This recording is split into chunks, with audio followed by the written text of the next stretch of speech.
बिस्मिल्लाहिर्रहमानिर्रहीम। अस्सलाम वालेकुम फ्रेंड्स, मैं आपका दोस्त वकार ताहिर खान एम्स्टर्डम हॉलैंड से एक बार फिर आप सब दोस्तों और भाइयों की खिदमत में हाजिर हूँ। फ्रेंड्स, आज यूरोप के एक ऐसे कंट्री का जिक्र करने जा रहा हूँ जिसने 67 कंट्रीज के लिए ई वीजा रखा है, सिर्फ पाकिस्तानियों के लिए स्टिकर वीजा रखा है। इसके लिए ना ही आपको किसी कंसल्टेंट की जरूरत है, ना ही किसी एजेंट की जरूरत है। आपने खुद एम्बेसी में जाना है, डॉक्यूमेंट जमा करवाने हैं। 60 यूरो, 60 यूरो इसकी फीस है। 60 यूरो मेरे भाइयों, मैं अभी आपको स्क्रीन पे दिखा रहा हूँ। आज का रेट चेक कर लें, ये मैं आपको आज के रेट के मुताबिक बता रहा हूँ कि ये बनते हैं 19,500 यानी 20,000 रुपए के नजदीक बनते हैं। पाकिस्तान में रक्षा चलाने वाला भी 5-6 दिन में इतने पैसे कमा लेता है। गरीब से गरीब आदमी भी 20-25 हजार रुपए कमा लेता है। मजदूर आदमी भी कमा लेता है। तो ये वीजा हर कोई अप्लाई कर सकता है। ना ही इसमें कोई बैंक स्टेटमेंट की इतनी झंझट, ना ही कोई इसमें कोई सैलरी स्लिप की इतनी झंझट। सारी चीजें मैं आपको डिटेल बताऊंगा। दोस्तों, ये कंट्री जो बता रहा हूँ यूरोप का एक अमीर मुल्क है। यहाँ पे आप आराम से इजिली मजदूरी करके 3-4 लाख रुपए तो कमा सकते हैं। अगर आप यहाँ पे बिजनेस कर लें तो 8-10 लाख रुपए भी कमा सकते हैं। यूरोप की कंट्री बता रहा हूँ, मैं खुद यूरोप में हूँ। अगर मैं पाकिस्तान में होता तो मुमकिन है कि आप मेरी बात पे यकीन नहीं करते कि खुद मैं यूरोप में हूँ। ये सारी जेन्युइन इन्फॉर्मेशन मैं आपको दे रहा हूँ। और आपको पता है कि मैं जो भी इन्फॉर्मेशन देता हूँ, मेरी इन्फॉर्मेशन डॉक्यूमेंटेड होती है, जस्टिफाइड होती है। जो चीजें मैं आपको बताऊंगा अभी आपको सामने में आपको स्क्रीन पे दिखाऊंगा भी। और दोस्तों, ये जो कंट्री जिसका मैं जिक्र कर रहा हूं, ये कंट्री समझ लें कि आपकी फ्यूचर का यानी कि आपकी मुस्तकबिल की इब्तिदा है। यहां अगर आप पहुंच गए, आपका फ्यूचर शुरू हो गया, यानी कि आपका गोल्डन फ्यूचर, ड्रीम लाइफ के लिए आपके लिए बहुत अच्छा। आप यहाँ पे जाए, पहुंचे, यहाँ से अपना मुस्तकबिल स्टार्ट कीजिए। घर वालों की मदद करें, सपोर्ट करें, भाई बहनों की, माँ बाप की। सही है, मेरा काम है आपको बताना, आपको मोटिवेट करना। फ्री में बता रहा हूं, मैं पैसे ही दे रहा हूं, मैं टाइम निकाल के फ्री में आपको बता रहा हूं। आप इसको वीडियो देखें। आप अगर समझ रहे हैं कोई यानी हम गरीब जो नहीं है, हम गरीबों की किस्मत बहुत खराब है। कोई पीर, कोई मुरीद, कोई हाजी साहब, कोई जादूगर हमारी किस्मत ठीक नहीं करेगा। लोग मन्नतें मांग रहे हैं, तावीज़ें ले रहे हैं, ये चीजें काम में नहीं आएंगी। आपने, हम गरीबों ने अपनी मुस्तकबिल खुद बनाना है। सही है, ये आप अपने ध्यान में रखें। अच्छा दोस्तों, ये सारी डिटेल मैं आगे चल के बताऊंगा। इस वीडियो को शुरू से एंड तक देखना है। प्रॉब्लम ये है कि वीडियो आप शुरू से एंड तक देखते नहीं है, फिर बीच में आप सवाल करते हैं, तो वो मैं वीडियो में बता चुका था। वीडियो को शुरू से एंड तक देखें, अपने लिए नहीं। मैं यूरोप में मौजूद हूँ, आपके लिए बता रहा हूँ, आपको यहाँ लेकर आना चाहता हूँ। आपने थोड़ी मेहनत करनी है, इंशाल्लाह आप यूरोप में आएंगे। अच्छा फ्रेंड, इसके अलावा आपको सर्विसेज चाहिए। आपको पता है कि मैं नीदरलैंड्स में मौजूद हूँ। शेंगन स्टेट के वीजा आपको चाहिए। आपका अगर वीजा रिजेक्ट हो गया शेंगन स्टेट का, आपको नीदरलैंड्स में इमिग्रेशन कोर्ट की प्रॉब्लम है। इसके अलावा आपको पता है कि 2 ऑफिस मेरे पुर्तगाल में, वहां पे अगर आपको सर्विसेज चाहिए, D7 D2 वीजा जो बड़ी कामयाबी के साथ इस वक्त हम कर रहे हैं, आर्टिकल 92। इसके अलावा फैमिली यूनिफिकेशन, अगर कोई प्रॉब्लम है उस सिलसिले में ऊपर मैंने नंबर दे दिया है। इस नंबर पे आपने कॉल नहीं करनी, आपने सिर्फ मैसेज करना है, इंग्लिश में करना है, और जो काम की बात है वो आपने लिखे भेजनी है। और उसके बाद फिर इंशाल्लाह आपको जवाब भी मिलेगा और आपको सर्विसेज भी मिलेंगी। अब फ्रेंड, चलते हैं अपनी वीडियो की तरफ। जिस कंट्री का मैं जिक्र कर रहा हूँ फ्रेंड, इस कंट्री की, ये यूरोप के बीचों बीच कंट्री है। स्टिकर वीजा आपके पासपोर्ट पे लगेगा। और इस मुल्क की आबादी आबादी जो है इस मुल्क की सिर्फ 9 मिलियन है। सही है, 9 मिलियन में ये बताता हूँ। इस कंट्री का जो नाम है, इस कंट्री का नाम है बेलारूस। बेलारूस के बारे में बता दूं, वैसे बहुत से लोगों ने तो बेलारूस का नाम नहीं सुना हुआ, बहुत से लोगों ने सुना। बेलारूस यानी जब सोवियत यूनियन था तो उसकी एक आजाद इंडिपेंडेंट स्टेट है, और ये बहुत अमीर कंट्री है यूरोप में। इसकी कंट्री की खास, यानी जब किसी कंट्री में आप जा रहे हो तो आपको पता होना चाहिए उस कंट्री, वो कंट्री किस रीजन में मौजूद है, वहां पे सैलरी कितनी है, आबादी क्या है, जबान क्या है, ये सारी चीजें बताता हूँ। अब इस कंट्री की सैलरी के मैं आगे बताता हूँ। मैं आपको इस वीडियो के अंदर विजिट वीजे का भी बताऊंगा और आगे चल के जॉब का भी बताता हूँ। सही है, तो अभी मैं आपको बता रहा हूँ विजिट वीजे का। तो अब देखें, ये कंट्री को देखने की मैंने आपके सामने ये मैप आ गया। इस मैप के अंदर देखें, ये रहा बेलारूस। और बेलारूस के बराबर में अगर आप गौर से देखेंगे तो आपको नजर आएगा इसके बराबर, यानी ये इतना अच्छा इसका रीजन है।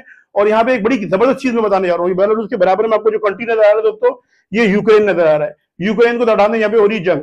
रशिया इसकी दूसरी साइड पे, ईस्टर्न पार्ट पे। अब इसके जो वेस्टर्न पार्ट पे इसके पोलैंड के बराबर में लिथुआनिया, और लिथुआनिया के बराबर में लैटविया। ये इसके बराबर में शेंगन स्टेट की ये 3 कंट्री इसके बराबर में। और आपको एक मैं मजे की बात बताऊं कि यहां से, यानी कि कहते हैं ना, डंकी खतरनाक होती है, तो दुनिया की सबसे आसान तरीन जो डंकी लगती है वो यहां से लगती है। डंकी यानी जो गैर कानूनी तौर पर लोग रास्ता क्रॉस करते हैं, इजीली लोग चले जाते हैं। उसकी वजह यह है कि यहाँ पे डिक्टेटरशिप है बेलारूस के अंदर, और यहाँ पे बेलारूस के अंदर जो है वो लोग इजीली, यहाँ की जो फौज है, बॉर्डर सिक्योरिटी वो इतनी स्ट्रिक्ट नहीं है। जबकि पोलैंड, लिथुआनिया और लैटविया की सिक्योरिटी स्ट्रिक्ट है, तो लोग इजीली चले जाते हैं। बहुत सारे अफ्रीकन कंट्री से लोग यहाँ पर आते हैं और यहाँ से डंकी लगाते हैं। लेकिन ये बात बताने का मतलब ये नहीं कि आप यहाँ पे जाकर डंकी लगाने शुरू कर दें। अभी मैं आगे आपको मजीद डिटेल बताता हूँ। इस कंट्री की जो जबान है वो बेलारूस, इनकी अपनी एक लैंग्वेज है, रशियन से मिलती जुलती है। और यहाँ पे जो करेंसी चलती है वो चलती है रूबल। जैसे रशिया में रूबल चलता है, इसी तरीके से इस कंट्री में भी रूबल चलता है। मैं आपको स्क्रीन पे दिखा रहा हूँ। इस मुल्क की करेंसी भी स्ट्रांग है। एक बेलारूस का जो रूबल है वो आपको नजर आ रहा है वो 95 रुपीज के बराबर है। 95-96 रुपीज का। ये मैं आपको दिखा रहा हूँ आपके सामने, आप खुद चेक कर लें। सही है। और ये आपको दिखाई, मैप भी मैंने दिखाई, सारी आप खुद चेक कर लें। अगर आपको मेरी बात पे यकीन नहीं है, आप खुद गूगल पे जाएं, वेबसाइट पे जाएं बेलारूस की, आपको सारी चीजें नजर आ जाएंगी। सही है।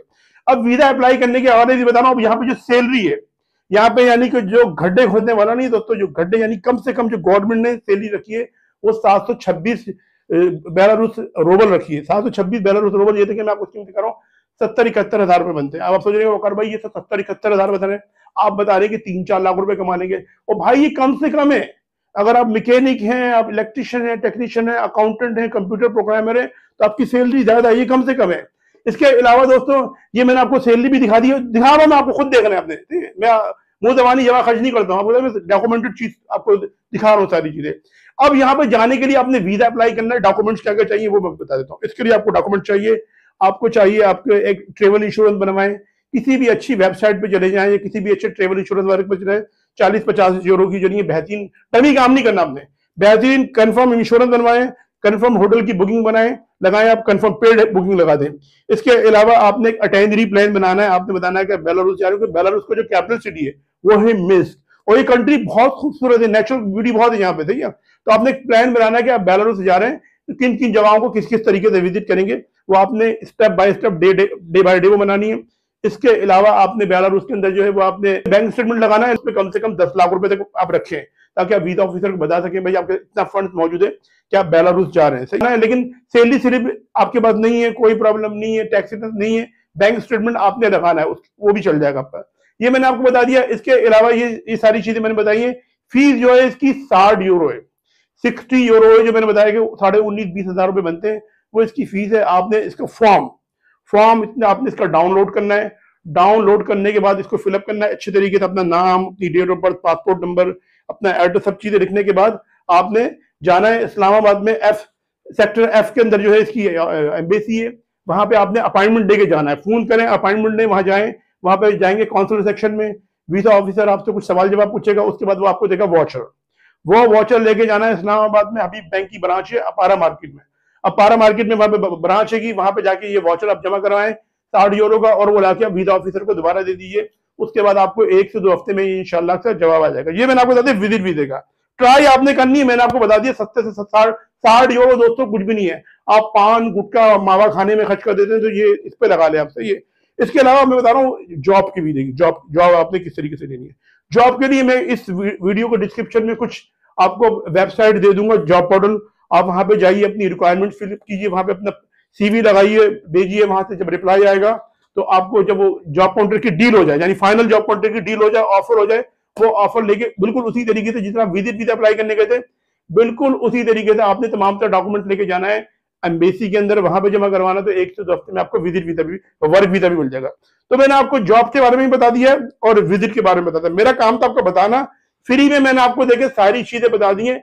अब थोड़ी बहुत मेहनत आपने करनी है दोस्तों। ये आज की वीडियो। आप सब अपना बहुत बहुत ख्याल रखें, अपने पेरेंट्स और अपने बुजुर्गों का बहुत बहुत ख्याल रखें, और अपने भाई के चैनल का भी मैं मिलता हूं अपनी नेक्स्ट वीडियो में। अस्सलाम वालेकुम, अल्लाह हाफिज।